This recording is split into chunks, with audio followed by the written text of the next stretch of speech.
At the heart of the Abhidhamma philosophy is the Abhidhamma Pitaka, one of the divisions of the Pali canon recognized by Theravada Buddhism as the authoritative recension of the Buddha's teachings. This canon was compiled at the three great Buddhist councils held in India in the early centuries following the Buddha's demise. The first at Rajagaha, convened 3 months after the Buddha's Parinibbana by 500 senior monks under the leadership of the elder Mahakassapa. The second at Vesali 100 years later, and the third at Pataliputta 200 years later. The canon that emerged from these councils, preserved in the Middle Indian language, now called Pali, is known as the Pitaka. The three baskets or collections of the teachings. The first collection, the Vinaya Pitaka, is the book of discipline, containing the rules of conduct for the bhikkhus and bhikkhunis, the monks and nuns, and the regulations governing the Sangha, the monastic order. The Sutta Pitaka, the second collection, brings together the Buddha's discourses spoken by him on the various occasions during his active ministry of 45 years. And the third collection is the Abhidhamma Pitaka, the basket of the Buddha's higher or special doctrine. This third great division of the Pali canon bears a distinctly different character from the other two divisions. Whereas the suttas and the Vinaya serve as an obvious practical purpose, namely to proclaim a clear-cut message of deliverance and to lay down a method of personal training. The Abhidhamma Pitaka presents the appearance of an abstract and highly technical systemization of the doctrine. The collection consists of 7 books: the Dhamma Sanghani, the Vibhanga, the Dhatu Kata, the Puggala Pannati, the Katavatu, the Yamaka, and the Patana. Unlike the suttas, these are not records of discourses and discussions occurring in real-life settings. They are rather full-blown treatises in which the principles of the doctrine have been methodically organized, minutely defined, and meticulously tabulated and classified. Though they were no doubt originally composed and transmitted orally and only written down later with the rest of the canon in the 1st century BC, they exhibit the qualities of structured thought and rigorous consistency more typical of written documents. In the Theravada tradition, the Abhidhamma Pitaka is held in the highest esteem, revered as the crown jewel of the Buddhist scriptures. As examples of this high regard, in Sri Lanka, King Kassapa the 5th, 10th century after Christ, had the whole Abhidhamma Pitaka inscribed on gold plates and the first book set in gems, while another, King Vijayabahu, 11th century, used to study the Dhamma Sanghani each morning before taking up his royal duties, and composed a translation of it into Sinhala. On a cursory reading, however, this veneration given to the Abhidhamma seems difficult to understand.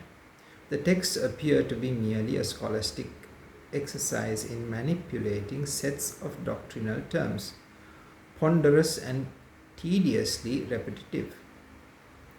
The reason The Abhidhamma Pitaka is so deeply revered only becomes clear as a result of thorough study and profound reflection, undertaken in the conviction that these ancient books have something significant to communicate. When one approaches the Abhidhamma treatises in such a spirit and gains some insight into their wide implications and organic unity, one will find that they are attempting nothing less than to articulate a comprehensive vision of the totality of experienced reality. A vision marked by extensiveness of range, systematic completeness, and analytical precision. From the standpoint of Theravada orthodoxy, the system that they expound is not a figment of speculative thought, not a mosaic put together out of metaphysical hypotheses, but a disclosure of the true nature of existence, as apprehended by a mind that has penetrated the totality of things, both in depth and in the finest detail. Because it bears this character, the Theravada tradition regards the Abhidhamma as the most perfect expression possible of the Buddha's unimpeded omniscient knowledge, Sabbanuta Jnana. It is his statement of the way things appear to the mind of a fully enlightened one, ordered in accordance with the two poles of his teaching, suffering and the cessation of suffering. The system that the Abhidhamma Pitaka articulates simultaneously, a philosophy, a psychology, and an ethics, all integrating into the framework of a program for liberation. The Abhidhamma may be described as a philosophy because it proposes an ontology, a perspective on the nature of the real. This perspective has been designated the Dhamma theory, Dhammavada. Briefly, the Dhamma theory maintains that ultimate reality consists of a multiplicity of elementary constituents called Dhammas. The Dhammas are not noumena hidden behind phenomena, not things in themselves as opposed to mere appearances, but the fundamental components of actuality.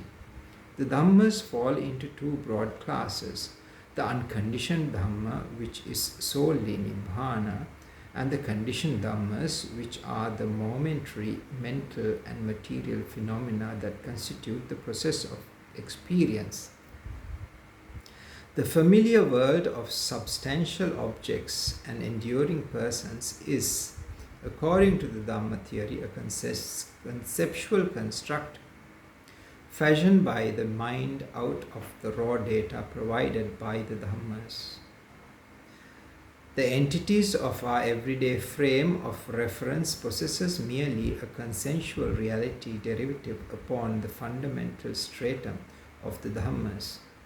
It is the Dhammas alone that possesses ultimate reality, determinate existence from their own side. Sarupato, independent of the mind's conceptual processing of the data. Such a conception of the nature of the real seems to be already implicit in the Sutta Pitaka, particularly in the Buddha's disquisitions on the aggregates, sense bases, elements, dependent arising, etc. But it remains there tacitly in the background as the underpinning to the more pragmatically formulated teachings of the suttas. Even the Abhidhamma Pitaka itself, the Dhamma theory is not yet expressed as an explicit philosophical tenet. This comes only later in the commentaries. Nevertheless, though as yet implicit, the theory still comes into focus in its role as the regulating principle behind the Abhidhamma's more evident task, the project of systemization. This project starts from the premise that to attain the wisdom that knows things as they really are, a sharp wedge must be driven between those types of entities that possess ontological ultimacy, that is, the Dhammas, and those types of entities that exist only as conceptual constructs, but are mistakenly grasped as ultimately real. Proceeding from this distinction, the Abhidhamma posits a fixed number of Dhammas as the building blocks of actuality, most of which are drawn from the sutras. It then sets out to define all the doctrinal terms used in the sutras in ways that reveal their identity with the ontological ultimates recognized by the system. On the basis of these definitions, it exhaustively classifies the Dhammas into a net of predetermined categories and modes of relatedness, which highlight their place within the system structure. And since the system is held to be a true reflection of actuality, this means that the classification pinpoints the place of each Dhamma within the overall structure of actuality. The Abhidhamma's attempt to comprehend the nature of reality, contrary to that of classical science in the West, does not proceed from the standpoint of neutral observer looking outwards towards the external world.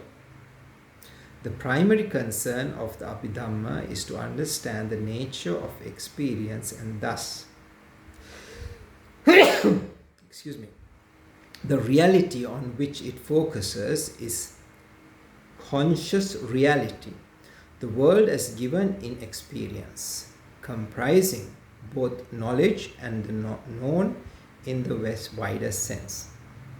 For this reason, the philosophical enterprise of the Abhidhamma shades off into phenomenological psychology.